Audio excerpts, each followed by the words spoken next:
سلام سلام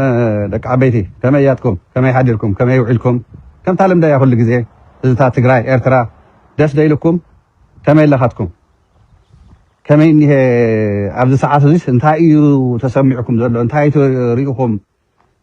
ስረና ይሕወሓት ጅግንነት ናይ ህዝብ ትግራይ ጸጥታ ትግራይ ሰራዊት ትግራይ كما يريكم ማቶ ሰላምታይ ሞ ይረሳኹን ሁሉኩም ህዝብታት ትግራይ ኤርትራን وجاناتنا إفراويان كم يريهم مناي وحلل زخنا كايدا ناي تجراي نوحي للناس أنيحو هذا خير ريهم مدو وجاناتنا إفراويان مقالستنا أحواتنا تجارواني تكعدي أنتم لبامات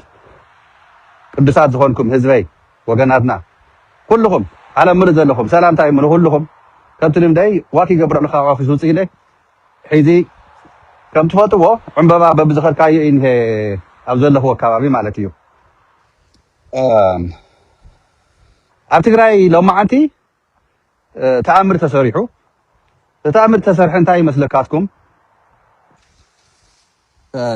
بلتقنا أرومو كوشاويان نتقارن يرتراويان كنتفئنا نتقارن يرتراويان نتفئنا مقالن أسمران غازا جيبنا عصب كنقاط أصرينا روم إمباير كنهندسينا كاو خالص حصبتي كالي سرحتي تقارن إرتراويان بانداتات حيزنا شفليقنا نتقارن إرتراويان كندبرينا إلهم زقرعو ناي درقاويان ترف مرف دك درقي نبعلم درقي اتهم تداقلو خافتم درقي تقارن إرتراويانن انتاي كوينم لما انتو علم انتينا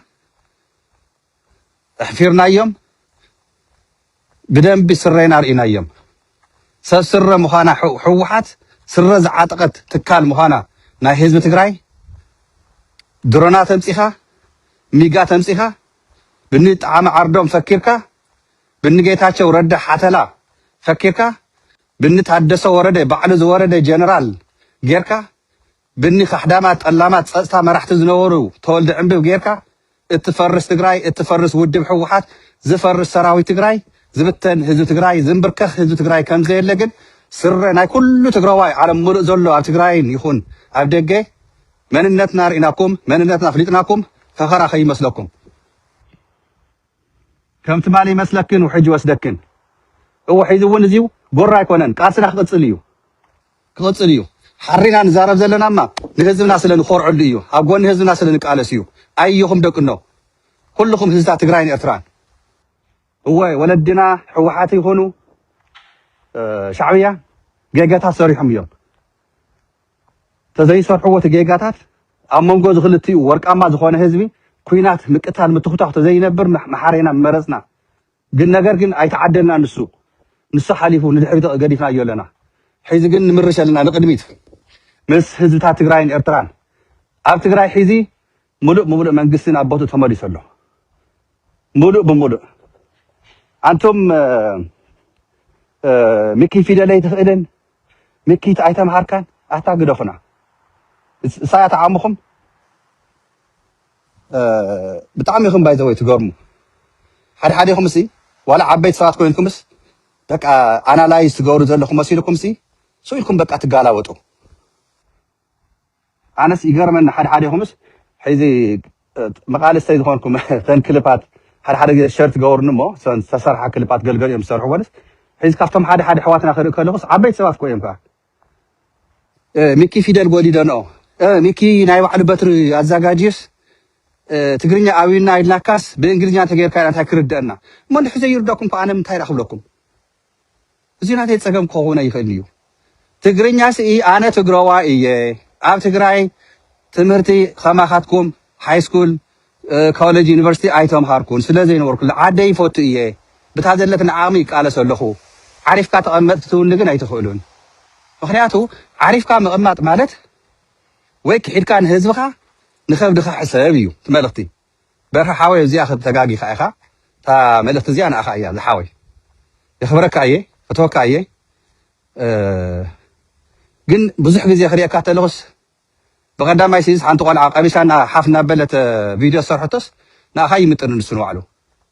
واي زغل فلور حسكا زغل خبرين حلو كاس قرعه بقى ناس عسعت خدانا نطلفت نعل سلازنا برس بقى اكم زي صانو على خاون كو يستيبات اش مغبر استوعل ማለት ሰብ ኮይ ከተለካ ለይኮን ክትምዕድ ከለኻ ክትመክር ከለኻ ናናሲ ንስኻነው على خاون ትመክር መዝሓወይ ብልስ አቢልካ ይኻ ሃይለት ሃይበለ ሚኪት ሃይበለ እከለት ሃይበለ ናልካስ በብግዚኡ ትሕልፍ ኣለኻ መልእኽቲ ምኽሪ ማዕዳ ጽቡቕ እዩ ባይዘወይ በጣም ኣነ ክብረለን በእውነት ይለካ ግን ታ ምኽርና ኣኻውንስ ታናይ ባዕልኻ ምኽሪ ምልስ ኢልካ ታ ቪድዮ ሰሪሕካ ምስ ወዳእኻ ምልስ ኢልካ ስንታይ እንታይ ኢለ ጎደሎ ለታረናተይ ከይብላልካ ንባዕልኻ እውን ባዕልኻ ገምጋም ምሃብ ጽቡቕ እዩ ዝሓወይ ተርዲኻኒ ሶ ክብረለና ኣኻ ቀጽሎ ቃልሲ ዛዕምባዋ እዚኣ ምርኤዋ ንእግሪ መገደይ ብጣዕሚ ስለ ደስ ስለ ዝብለኒ እዩ እና መቐለ ክመፅእ ከለኹ ብሓደ ሻሂ ቡና ንብል ወይ ድማ ሓደ ክልተ ቢራ ንብል ተስፋ ይገብር ማለት ስለዚሁ ክብር ሓወይ ንስኻውን ንእሽተይ ተብዝሖ ኣለኻ ንስኻ ንባዕልኻ ይበዝሖ ሎሞ ቀንስ ኣቢልካ ንትግራይ ድምፂ ንምዃንስ ኣይትቃለስ ሚክ ዓሪፍካ ተቐመጥ ምባል ግን እዚሁ ናይ ፀላእትና ስራሕ እዩ ንስኻ ግን ትግራዋይ ኢኻ ጅግና ተቃላሳ ኢኻ ንመቃልስትኻ ግን ዓሪፍካ ተቐመጥ ትግርኛ ፊደላ ስለ ዝጎደለካ ከፅሕፍስ ዓሪፍካ ተቐመጥ ኢልካ ቪድዮ ሰራሕካዮ ለምቅነ ተጋጊኻ ኢኻ ወድኖ ክብር ሓወይ ኣርማ ተጋጊኻ ኢኻ ግን ክብረለኒ ብጣዕሚ እየ ዘኽብረካ ብውሽጢ እውን ትፈልጥ ኢኻ ያው ፅሒፈልካ እየ ብቐዳማይ ኣየኻ ኣይትሰከፍ ምግምጋም ጽቡቕ እዩ ግን ኣብኡታት እየ ምናልባት ዓሪፍካ ተቐመጥ ኣይበሃልን ኣስተኻኽሎ ሓደ ሓደ ፊደላት ሲተርፈግ ይወድለካ ኣሎ ግልጽ ኣይኮነና ንምባልካ ትኽክል ኢኻ እወ ከማኻ ኣይተዓደልኩን ኣብ ትግራይ ተማሂረ ዓበይኹን ንሱ ኣብኡ የስማዕምዕኒ ይምሳኻ ብእንግሊዝኛ ዘበለኒ ከዓ ነይአ ታቋንቋስ ንሳ ተማሂረ ስለ ዝዓበይኹ እታ እንግሊዝኛ ከዓንስ ትግርኛ ኣዊና እናበልናካስ እንግሊዝኛ መንታይካ ክርደአና ኢልካኒ እሱ ኢለኮ እየ ብትግርኛ ዝምኩ ተረዲእኳ ዲ ናባኻን ከማኻ ዝመሰሉ መፂአ ነቲ ህዝብሲ ብታ ዘለትና ዓቕምን ኢንፎርሜሽን ንሸር ምግባር ኢንፎርሜሽን እዩ ናተይ ስራሕ ርኢኻ ሓንቲ ቆልዓ ቀሚሻ ስላሓፍ ዘበለት ወይ ድማ ሓንቲ ዓቢዳ ዕንጉል ሌላ ተፃሪፋ ና ግብረ መልስ ስለ ዝሃብክዋ እዚ ኣናላይዝ ንሱ ናትካ ስራሕ ይመስለኒ ኣባኻ ክገድፎ እየ ከለት ኣይበለ እናምፀኻ ትትግምግሞ ጽቡቕ እዩ ብሓደ ሓደ ግዜ የስሕቐኒ ባይዘወይ ብሓደ ሓደ ግዜ ግን ንስኻ እውን ንእሽተይ ተብዝሖ ኣለኻና ንእሽተይ ነቲ ህዝብና ዝኸውን ንስኻ እውን ድምፂ ህዝብና ኣበይ ጽቡቕ ይስራሕ ኣሎ ወይ ጌጋ ተሎስ ናይ ውልቀ ሰባት ኢኻ መብዛሕቲ ግዜ ዝሪአካ ዘለኹና ካብቲ ውልቀ ሰባት እውን ውፅእ ኢልካ ንትግራይ ዝጠቅም ኣነ ሂዚ ክነግረካ ንኣኻን ንኩሉ ህዝበይ ብጣዕሚ ዝፈትወኩም ዘኽብረኩም ኣብ ደገ ነውሽጥን ዘለኹም ከምኡ እውን ወገናትና ኤርትራውያን መቃልስትና ብጣዕሚ ክብሪ ዘለኒ ህዝብታት ኤርትራን ህዝቢ ትግራይን እዚ ክልቲኡ ማሕበረሰብ እዚዩ ናብ ሓደ መፅኡ ብሓደ ኮይኑ ብሰላም ክነብር ተፋቲዩ ተፋቂሩ ኢድን ጓንትን ኮይኑ ሓው ሓፍቲ ኢሉ ኣቦ ኣዶ ኢሉ ብሓደ ክልቲኡ ማሕበረሰብ ሰላም ንኽረክብ እቲ ካሊእ ብሄራት ኣብ ውሽጥና ዘለው ኢትዮጵያ እውን ሰላም ክነብር እዩ ድልየተይ ሶ እዚኣ ንስኻ ዓብይ ሰብ ስለ ዝኾንካ ስለ ዘኽብረካ ዓብይ ማለት ለባም ጎበዝ ስለ ዝኾንካ እምበር ተብስኡ ኢሎም ዋጭዋጭ ዝብሉ ከመኽላባት ዝነውሑ ተዋፊሮም ዘለው ስኡ ኢሎም እንታይ ሽም ዝብሉ ንሳቶም ኣነ ብዙሕ ኣይግደሰሎምን ረኢኹም መሊስኩም ኣብዚ ዕምበባ ደስ ክብል ስለዚሁ ንኩሉ ግብረ መልሲ ከምዚ ከይመስለኩም አንቱም ኣታ መልሲ እንደ ትሃብ እንታ ስኢልካ እንደ ስራሕካ ስራሕ ገለ ትብሉ እውን ኣየኹም ኣይትሰከፉ ሶ ሕዚ እንታይ እየ ክብል ደልየ ኣነ ይመስለኩም ሕወሓት ማለት እሲ ተረዲእኹም ዲኹም ሕወሓት ማነ የቲ ትካል ኢና ተሓስቦ ዘለና ገልገል እንታይ መስለስ ሕወሓት ክበሃል ተለስ ውልቀ ሰባት ከምኡ ኣይኮነን ሕዚ ኣብ ትግራይ ብልፅግና ኦሮሞ እቲ ናይ ቤት ምኽሪ ዘካየዶ ውሳኔታት ጠጠው ንምባል ሚጋት ኣብ መቐለ ኣብ ህዝብና ራዕዲ ዘፍጠረ ለይቲ እውን በኣና ማለት እዩ ተሲኤ ቪድዮ ሰሪሐ እየ ስለዚሁ እንታይ ክብለኩም ደልየ ይመስለኩም ንሕና ዳያስፖራ ትግራይ ኣብ ሶሻል ሚድያታት ኣብ ቲክቶክ ይኹን ኣብ ካሊእ ክሪኦ እንተለና ሎማዓንቲ ብጣዕሚ በቃ ተሓቢኡ ተሓጒሶ ኣሎ ስለዚሁ መሪሕነት ህዝባዊ ወያነ ሓርነት ትግራይ ሰራዊት ትግራይ ህዝቢ ትግራይ እንኳዕ ደስ በለካ እንኳዕ ደስ በለና እንታይ ንምግባር እቲ ብህዝቢ ባዕልኻ ዝመረፅካዮ መንግስቲ ድሕሪ 3 ዓመት ብግዚያዊ ምድንጋራት መጀመርታ ጌታቸው ሓተላ መፀ ተዳናጊሩ ብጻድቃን ሸይጣን ናይ ብልፅግና ካልሲ ሓፃዊ ኮይኑ ንእዚኡ ከዓ ብኾነ ኢሉ ብውሽጢ ኮይኑ እናሰርሐሉ ዝነበረ ወዲ ወረደ ባዕሊ እዩ ወዲ ወረደ ከዓ ባዕሊ እዩ ዝወረደ ባዕሊ ኣብዚ እኒሄዎ ናይ ሒዚ ማንም ሰብ ምክንያት ክንፈጥረ ይንኽእልና ድሕሪ ሒዚ እዚ ስለ ዝኾነ ቀይሕ በተኽ ስርዓት ጌርካ ኮመንት ጽሓፍ ዘይ ኮይኑ ንኣኻ ከምኒ ከመኻ ዝመሰሉ ምንጣር ቀሊል ኢና ይባይዘወይ ስለዚ ትግራይ ሙሉእ ብሙሉእ መንግስቲ ሎማዓንቲ ጀሚሩ ብግዚያዊ ምድንጋር ዘይኮነ ብህዝቢ ተመረፀ መንግስቲ ዝመርሓ ግዜ ጀሚራላ ኣውዚዩ ክትፈልጥዎ ዘለኩም ገልገለይኹም ኣሕዋትና ኣሓትና ሕወሓት ከም ዘይትገብር ሕወሓት ዘይትዳንዮም ከም ዘይትገብር ከምዚ ናወልኩም ዝፀናሕኩም እስካብ ሎማዓንቲ ተጋጊኹም ሕግታት ክትክተሉ እቲ ቤሲክ ዝኾነ ኣንደርስታንድ ክትገብሩ እዩ ዝግብአኩም ሕወሓት መንግስቲ ኮይና ኣይኮነት ትመርሕ ነይራ ካቢነ ነይርዋ እዩ ኦፍ ኮርስ መንግስቲ ኣይኮነት ነይራ ክብል ተለኹስ ከምዚ በቃ ሒዚ ጥሪ ኢሎም መፅኦም እንታይ ክብሉ ይመስለኩም ዋ ካቢነ ኮነየ ማጆሪቲ 50 ላዕሉ ምክንያቱ ኣብ ዩቱብ ኣብ ካሊእ ማሕበራዊ ሚድያታት ከምኡ ኢሎም ዝዛረቡ ሰባት ኣለዉ ግን እቲ ፕሬዚደንት ናይቲ ውድብ ሕወሓት ብህዝቢ ተመረፀ ብሽርሕን ጉርሕን ውዕል ቪክቶሪያ ገይሮም መፍሪሶም እቲ ቤት ምክርን እቲ ፕሬዚደንት ኦፊስን ኣጠቃላይ ሕወሓት ኣይተቋፀረቶን ነይራ ሕጊ ኣብ ትግራይ ከይሰፍን ደያኑ ከም ድሌቶም ዝዕንድርሉ ዓቀብቲ ሕጊ ከም ድሌቶም ዝዕንድርሉ ኣብ ትግራይ ቀተልቲ ዝኽበረሉ ዝቅተል ኣቕሓ ክንዲ ሰብ ዘይቁፀር ክንዲ ኣቕሓ ዘይረአ ግዜ ዝኾነ ብጌታቸውን ብጻድቃንን ስለዝኾነ እወ ታንኪዩ ፅገ ኮንግራጁሌሽን ኩልኩም ተጋሩ በቃ ኮንግራጁሌሽን ናወልኩም ኩሉ ትግራዋይ ለማዓንቲ ጽሓፉ ብትግርኛ ይኹን ብገለ ሒዚን ሕወሓት መንግስታ ቋቂማ ትግራይ ለማዓንቲ ጀሚራ ሙሉእ ሓላፍነት ወሲዳ ክትመርሕ ናብ ቦታ ናብ ወንበራ መፅያ ኣላ ኣብ ትግራይ ዝካየድ ሕገወጥ ወንጀል ገበናት ካብ ሎማዓንቲ ጀሚርና ሕወሓት ኣብ ጽቡቕ ሰርሖቶ ጽቡቕ ሰሪሓ ኣብ ተጋግየቶ ተጋግያ ኣብ ዘይትሰርሖ ስራሕታን ኣይትሰርሕን ዘለኺ ኢልና ክንወቕሳ ንቡር እዩ ምክንያቱ ሕዚ መንግስቲ ናይ ሕወሓት ብህዝቢ ተመሪፁ ውድብ ሕወሓት ተመሪፁ 2012 ብናይ ትግራይ ካላንደር ማለት እዩ እዚ መንግስቲ እዚዩ ልዕሊ 3 ዓመት ሙሉእ ኣብ ስልጣኑ ከይቅፅል ትግራይ በግባብ ከይትምራሕ ተማዛወ ህዝብና ናብ ዓዱ ከይምለስ ኮነ ኢሎም ናይ ብልፅግና ልኡኻት ኮይኖም እንጻድቃን እንጌታቸው እኒ ጀነራል ታደሰ ወረደ ኣብ ዕንክሊል ዘፅንሑና ሰባት በርሀ ባራኺ እንታይ ከም ዝበለ ርኢኹ ሰሚዕኹም ሞ ኢኹም ቅድሚ ሕዚ በርሀ ባራኺ እንታይ ኢሉ ነቶም ሸፋቱ እቶም ሸፈቱ ሳላኹም ውዕል ቪክቶሪያ ከይትግበር እናተቃለስና መፂና ውዕል ቪክቶሪያ ከይትግበር እዩ ቃል ብቃል ዝሰራሕና እዚዩ ጅግንነት ይሰማዕኹም ህዝቢ ትግራይ ብስቃይ መከራ በዛብ ብጥሜት ነውድኦ ዝፀናሕና ውዕል ቪክቶሪያ ከይትግበር ዝሰራሕና ብልፅግና ኣይኮነ ንሕና ኢና ተጋሩ ባንዳታት ትግራይ ልኡኻት ናይኒ ጀነራል ታደሰ ወረደ ልኡኻት ናይኒ ጀነራል ጻድቃን ናይኒ መንጋግ ናይኒ ጉዕሽ ገብረ ናይኒ ወደ ባተ ካልኦት እውን ዘለዉ እኒ ተኽላይ ሸብር ናይ እዚኣቶም ልኡኻት ኮይና ውዕል ቪክቶሪያ ከይትግበር ሕወሓት ክትፈርስ ሰራዊት ትግራይ ክብተን እንዳሰርሕና ስለዝመፃና ኳዕደስ ወለኩም ኢሉ ዝለቀቆ ቪድዮ ተስታውስዎ ኢኹም ድሕሪ ሒዙ ከምዚኣት ዓይነት ዓወፅወፅ ዓበድበት ዝብል ኣካል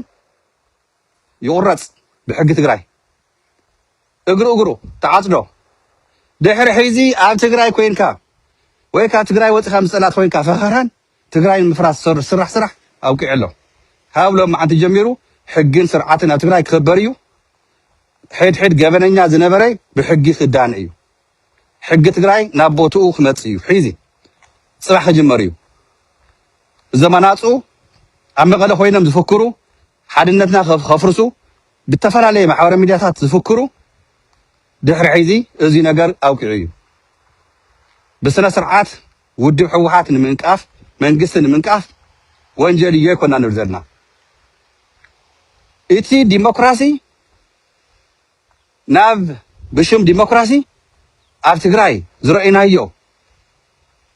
ነገራት ብጣዕሚ ዝሕዝን ዝሕፍር እዩ ነይሩ ብጣዕሚ ዝሕፍር ዝሕዝን ጉዳያት እዩ ነይሩ እዚ ነገር እዚዩ ሎማዓንቲ ኣውቂዑ ኣሎ ድሕሪ ሒዚ ማንም ዝኾነ ጅግና ተጋዳላይ ኣብ ግንባር ይሃሉ ጉዱእ ኮይኑ ኣብ ገዙ ይኹን ጅግና ብምዃኑ ብጅግንነቱ ብጅግንነተን ዋዕሮታትና ከነኽብር መንግስትና ናብ ቦቱ መፅዮ ኣሎ ቤት ምክርና ናብ ቦቱ መፅዮ ኣሎ ካብ ሕገወጥ ኮይኑ ዝሰርሕ ሰባት ዘዛውር ተጋደልቲ ዘራኽስ ቃልስና ዘናእስ ኣካል ድሕሪ ዜሮ ቶለራንስ ዝበለቶ ኣዶና መንጀሪኖ ክነተግብሮ ኢና ኣብዚ ስራሕ እዚ ኩልና ኣብ ደገ ዘለና ይኮነ ውሽጢ ዲያስፖራ ትግራይን ህዝቢ ትግራይን ምስ ሰራዊትና ምስ ውድብና ኮይና ሕጊ ናይ ትግራይ ክዳኒ ንኩሉ ወንጀለኛ ሓቢርና ክንሰርሕ ኢና እዚ ቃል እዩ هو ቃል ንኣቶ ኣለና ዲያስፖራ ትግራይ ኣብ ጎኒ ህዝቢ ትግራይ ኣብ ጎኒ ውድብና ሕወሓት ኣብ ጎኒ ሰራዊት ትግራይ ኮይና ህዝብና 1.2 ሚልዮን ተመዛዊሉ ዘሎ ኣብ ቀረባ ግዜ ሕዚ መንግስቲ ትግራይ መኸተ ክመርሕ ተለይዱ መኸተ ክእውጅ ናብ መኸተና ክንኣቱ 50 ክረምቲ ተመዛበለ ህዝብና ኣብ ዘለዎ ከይኸርም ናብ ስራሕ ኢና ክንኣቱ እዚና እውን ወገናትና ኤርትራውያን ኩሉ ግዜ ትፅምዶት ሰላም ዘላቕ ንኸውን ኣየኹም ሓቢርና ንቃለስ ዘብለና ፀንሐ ዘብለና እውን ዘሎ ሒዝዎ ኮንግራጁሌሽንስ በሉ ኩልኩም ተጋሩ ኤርትራውያንን ኮንግራጁሌሽን በሉ እወ ታሪክ ተሰሪሑ ወገናትና ኤርትራውያን ወጎና ተሰለፍኩም የቕኒየልና ክብረት ይሃበልና ቀጽሉሉ ኣለና ንሕና እውን ወጎንኩም ኣየኹም ፀገምና ክፍታሕ እዩ ሓቢርና ህዝብና ብሰላም ክነብር ህዝብኩም ህዝብ ወገናትና ኤርትራውያን ንሓትኩም ህዝብ ንሓትና ህዝብ ድሕሪ ሒዚ ናብ ጎንፂ ናብ ጽሊት ናብ ባእስ ዘይኮነ ናብ ፍቅሪ ናብ ሰላም ናብ ልምዓት ኢኮኖሚ ምዕባለታት ሓቢርና ሰላም ነውረሉ ኣብ ዓድኩም ኣብ ኤርትራ ኣብ ዓድና ኣብ ትግራይ ከም ድሌትኩም ትንቀሳቀሰሉ ከም ድሌትና ንቀሳቀሰሉ ኣብ ቀረባ ግዜ ትመጽዩ ኣየኹም ድሕሪ ሒዚ ትግራይ መን ዝመርሓ ትግራይ እንታይ ዝኒሄ ዝበሃል ሕቶ የለን መንግስትና ናብ ቦቱ መጽዩ ኣሎ ብጣዕሚ ዝገርመኩም እሲ ደስ ይሉና በቃ ኣይ መጨረሻ ቃልስና አይተወደን ግን ወደ ወረደ ካብ ግዚያው ምድንጋር ጥራይ ዘይኮነ ተባሪሩ ካብ ሰራዊት ትግራይ ኮለ እዩ ተባሪሩ ስለዚህ ዲያስፖራ ትግራይ ኮንፊዥን ጸንሐካ ከምዚ ዘይገብሩ ወደ ወረደ ዘይኣስሩ ዘይብሉ ኣነ ባዕለይ ወለየ ብሕጊ ጠይቅ ሒዱን ክልተ ነገር ግን ጽቡቕ ኮይኑ ዘሎ ትግራይ ቤት ምኽርን ሕወሓትን ናቦቱ መምላሱ ሓተላ ወደ ወረደ ሓዳም ወደ ወረደ ካብ ሰራዊትን ካብ ግዚያዊ ምሕዳርን ምብራሮ እዚዩ ብጣዕሚ ዓብይ ስራሕ እዩ ውድብና ሕወሓት ብውሕልል መገዲ ኸይዳ ሰራዊት ትግራይ ብውሕልል መገዲ ኸይዱ ኣብዚ ደረጃ ምብፅሕና ህዝቢ ትግራይ ኩልኻ ተሓበን ኩራዕ ሰየበል ኣንተንፍስ ሰየኻ ንእሽተይ ነቶም 1.2 ሚልዮን ተመዛበልቲ ወገናትና ኣብ ቀረባ ግዜ ውድብና ሒዝና ሰራዊትና ሒዝና ኣብ ጎኒ ህዝብና ኮይና ናብ ዓዶም ክንምልሶም ኢና ብልጽግና መሓውር ተበጢሱ እዩ ናይ ብልጽግና ልኡኻት መሓውሮም ተበጢሱ እዩ ኣብ ውሽጥና መቐለ ኮይኖም ኣብ ትግራይ ኮይኖም ሓድነትና ክሽርሽሩ ሰራዊትና ከፍርሱ ተዋፊሮም ዝነበሩ ናይ ጸላእትና ልኡኻት ኣብ ፖሊስ ኣብ ስለያ ኣብቲ ማሕበረሰብ ዝነበሩ ኣብ ሕወሓት እውን ዝነበሩ ሓደ ብሓደ ሒዚ ክልቀሙ እዮም ብሕጊ ክጥየቁ እዮም ንምንታይ መንግስቲ ሙሉእ ሓላፍነት ዝወስድ መንግስቲ ናብ ቦቱ መጽኡ ስለዝኒየ ዋዛ ከይመስለኩም መንግስቲ ናብ ቦቱ ምምጻእ ማለት ቤት ምኽሪ ናብ ቦቱ ምምጻእ ማለት እዚ እዩ ጎዲልና 3 ዓመት ከርተት ዝበልና ተሳቀይና ሰንቶም ሕወሓት ሲ ከምዚ ገይራ እያ ሕወሓት እናወልኩም ጸናሕኩም ሕወሓት ንምንታይ ዘይተኣስር ሕወሓት ንምንታይ ከመ ኣይኮነን ቤት ምኽሪ ኻን መንግስቲ ኻን ሓላፍነት ዝወስድ እንድሕር ኣብ ቦቱ ዘየልዩ ሕወሓት ኣይትገብር ሒዚ ግን ሕወሓት ነቲ ሰራዊት ዝእዝዝ መንግስቲ ተቋቂሙ እኒሄ ዝነበረ መንግስቲ ናብ ቦቱ መጽኡ እኒሄ መንግስቲ እኒሄና ሰራዊት ትግራይ ብመንግስቲ እዩ ክምራሕ ፖሊስ ትግራይ ብመንግስቲ ክምራሕ መን ዝመረጾ ህዝቢ ትግራይ እንታይ ንክገብር ትግራይ ክመርሓ ዕልል በል ትግራዋይ ጽቡቕ ነገር እዩ ተሰሪሑ ትግራይ ሚጋትን ድሮናትን ሰዲድካ ግን ዝምብርክኽ ዝፈርስ ዝብተን ትግራዋይ የለን ቃል አቀባይ ሕወሓት ሚካኤል እንታይ ኢልና ትማሊ ፈንጂ ሸንዲዮም ከፈራርሑ ትግራዋይ ብኸምኑ ባይዘወይ በረሃወይ ምክህል ለኸኛ ዝብልካያ ካባኻን ከማኹም ኩልኩም ዝፈትወኩም ዘኽብረኩም ተጋሩ ብምሉኹም ዝሓዝና እያ ሓንቲ ህልኽ ንሕና ዘለትና ጽብቕቲ ምዃና እውን ኣይንረሳዕ እያ ተህልኽ ኣይንንብርከኽን ንጸላእቲ ዓይና እናርኤ እዝና እናሰምዐ ስቑኢልና ኣይንጠፍን ኣይንብተንን ኢልና እዚዩ ህልኽ ተልኩሞ ኣነ ስረ ጅግንነት ይብሎ እዚ ከዓ ናይ ሓሞት እዩ ናይ ተጋሩ መትከላውያን ምዃንና ንሕና ከም ካልኦት ሰባት ስቑኢልና ንግዛእ ስቑኢልና ንንብርክኽ ኣይኮንና ከም ተጋሩ ከም ኣዲስ ኣበባ ዝኸዱ እኮ ተንበርኪኾም ኮን ኣብይ ኣሕመድ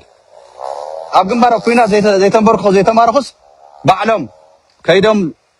ጻዕዳ ባንዴራ ገይሮም ተንበርኪኾም صباح نقول سمون بقوتيم كارا خمس حردم كيترسعوه سلازيو عم تقرأي لما أنت تاريخ تصريح له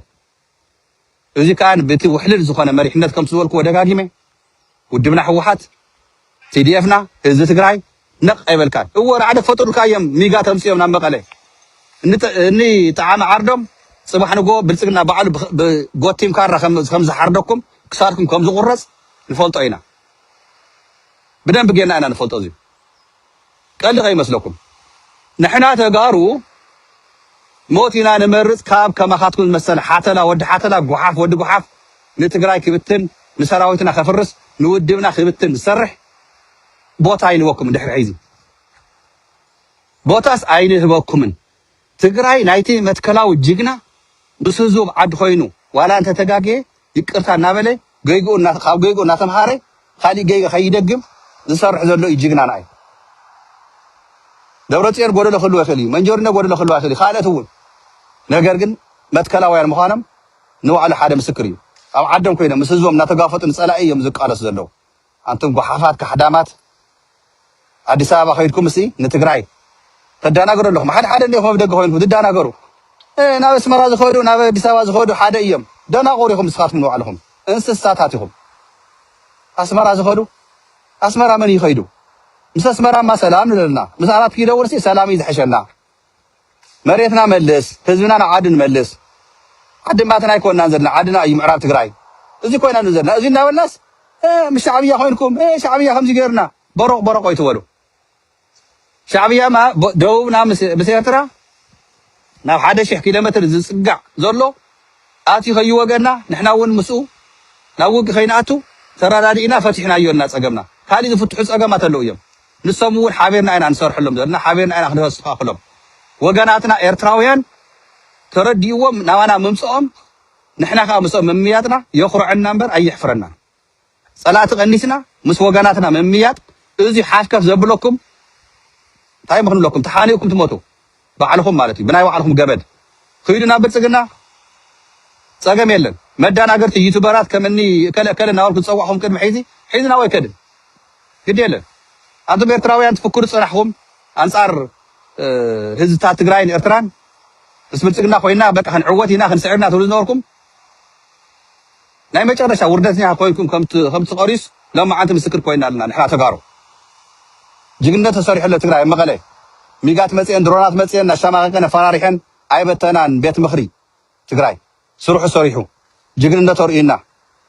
ما رحتنا زقرمكم بس دفارات مهانم تبعات مهانم جاقان مهانم كل ما مغلا خافيلهم ميقات متين نق ايولن قال يوم نتصحافكم نير نتداولكم زوقحوهم من نيرم يوم تامري بدعمي دس لك خورينا لكم ما رحتنا كم زيد زارت لكم خوري زارت لكم مسلا سوونا لي بدعمي دس لزبلني تمسار حقيه بدعمي دس لزبلني هو دس يبلك حزب تግራይ ايوها قريبنا عينا كنعوت حيز ግን كاين دقس هاي لما انت سري ودبنا حوحات سرحو سراويتنا سرحو نقصلو ጠንኪርና ኣብ ውሽጥና ዘለው ኣናጹ بحقي داني بحقي يطيقو حق تግራይ ድሕሪ حيزي ናብዚ የለን أيهم أب متكلكم صنعهم بوليس تግራይ سراويت تግራይ ኣብ ጎንኩም ኣለና ክንደይኹም ተጋፊትኩም ሳላኹም ከኣን ኣብዚ በጽሕና ኣለና ኣብ ጎንኩም ስለ ዘለና ንሕና ከኣን ነኽብረኩም ንፈትወኩም ኣየኹም ውድብና ሕወሓት ኣብ ጎንኻ ኣለና መሪሕነት ሕወሓት ማለት እየ ኣዮና ንቐጽል ክንዕወት ምዃንና ኣይንጠራጠርን ግን ሒዝ ንፍጠን ከምታ ሒዝ ዝኸዳ ዘላ ትቐጽል ንፍጠን ግዜ ነጥፍእ ግዜ ነባኽን ባንዳታት ራዕዲ ኣትይዎም ብልጽግና ራዕዲ ኣትይዎ ዘይትኩስዳ ብልጽግና ميجا تمسي يكونن درونا تمسي يكونن يكونن زي تكوسنا سواء يكون زي يرينا عنده بلسقنا تكوس مكرة هم تمالي مسلكة وحجي مسلكة مكرة أنا سواء يكون سرعتي كلها بلسقنا أنتم كحدامات تجارو تكوس تبذل لها تأركا أتو بعثار كم تزول كزفكر كأنا أخنا ريكا حتى لا زخون كسواء ود سمانية قال خوين كاس ناي ورك تمالي بقول كاس سوق أنور كهيا أهلكا هذي تقرأ كذا تفهم نسخاني إيه بس بلسقنا خوين كا ريخاتا تنسركي نسخة بس النور هم بلا يشاركها تناي ورق عدنا سرقنا وركا ناب جنرال مجو اختزرز مكوركا أفتح سك نورت كن قالك على خط فوتي شديش تسكوا ترى حيزا تخو عز نورت قالك يا ليه ما زخون كان ساخا جنرال صاركا كحدام زخون كان ساخا جنرال صاركا نجيتها شوردا زجاجي خايو ناو حمع مجد زوسر كايو نساخا جنرال صاركا أرجي زخونكا سبعي زي تعرفنا تاي جورناكا أقامت كاسين تاي جوركا زخلو دك خان بسلام زنورو لتقراي نخي تحسب سليت نحيو حدجن ناب جدل اتيقا بعد خاي ناب جدل تجدل اتيخايو حيز خا مقابرك خوعات أنتم كحدام تجارو أتقراي زلهم أبزينا حيز خنتكر زلنا أستا تقراي سراوي تقراي حدا فلخي ناب دسا خي هادم بل زين كيلا تنكرن أنقولتها حز زي حقاو زخوني سر بحقي داني وانجلني هات حيزي بمكينة دي بأرق دي بموتور ديو بسايكل ديو خاف تقراي نمهدامي يمخقوايو بقولوا حازو صنع حيزي كل خاف تقراي قبار كون ملشا كون بوليس كون سراويت كون سلايا محاور كون حازو ما انم كي يملت حيزي وانجلني هات تقراي بحقي داني هدما قويا يلن دحر حيزي نعودا تنسرحهم من قبنات عاد حق تقراي تداني يلن لا ناس أتخويكم سجن يلا سلازيو ياو تعرف نقول إذا الله أنا بتعمد دس لازم دس تايجن بخبي مخالركم أنتم حد نقراتنا حلاف زلاف لك أخون لك زي بقام في ده أبقى تذكر زلهم جن ليش تاي سب يعزوكم يقتلكم كم زلون ليش تلاقي نسون أو قمة تأتو بكا دقيقات الحر حلاف زلاف اللي أنا أنت في ده حلاف زلاف اللي أزين تذكر لهم بكا ليش تاي كم أساس حساس وزلكم مالتهم إذا كان من ما يكون إحنا تجارو كاون علينا مسجرا تناجن دحر عيزي السلام حارينا يزلنا القصليو سيرترا يكون السودان مس جبس يكون مس كالي أو زلوا هزتات مس هزت أجمع يونا سرعة بتسجناجن كل اللو تغلى سرعة بتسجنا تيتفه سلام زين بتجروا يلن معرات تجراي مليسنا فارات كده زين سرعة كل كل اللو قال سنة حيل كل اللو ناي شواويان أنا خطفو أو شوازن هي حيل سرعة يدخلوا هزبة يكون يدخلوا إتي سرعة تدقفه ناي بتسجنا سرعة تدقف إذا تيتعالي تجروين يرتران سلام كنبريهم تحاسب سوات جايهم تحاسبوا لهم سلازيو بحادة نحنا سراوي تجراي سراوي يرترا بحادة سلفول سراوي السودان سراوي ناي محارة فانو كمو ناي عفار إذا بحادة سلفهم سناي أولا عابد سوازن يسرعات كأدل كله أبقى أفريقيا سلام كسفن كله ندخل سلام خركب زي أنصار سلام زول خانية إذيو أبي أحمد علي زبحان حدا خشعي مصر تسلفوا كحدا ما تجارو نزيهم تي عليها سلام يلا نوكرنا أفريقيا إذين مقبار كاني حابين أنك ألس عبي عود تصاريح له تجراي تاريخ تصاريح له لما أنت تجراي تاريخ زي كاني ناي كلها أبدأ خونا وشتي ناتقالس كان ناتقافت كازمسها ناي كلها سر ناي كلها جننت ناي دوتاتنا ناي إخواتنا عبيتين مناسين قلعن بحاجة خوينا زمكتنا يتقالسنا يقالسي ويطيتور إنايرنا لما عتي وعد سؤالكم دسيلني يعني ببذل لهم السلام كل لي أيهم قالسنا خلصليو تقراي بدقات عوت إرتراويانون أيهم اللهم وقولنا سلام كل لي ببذل لهم thank you شاف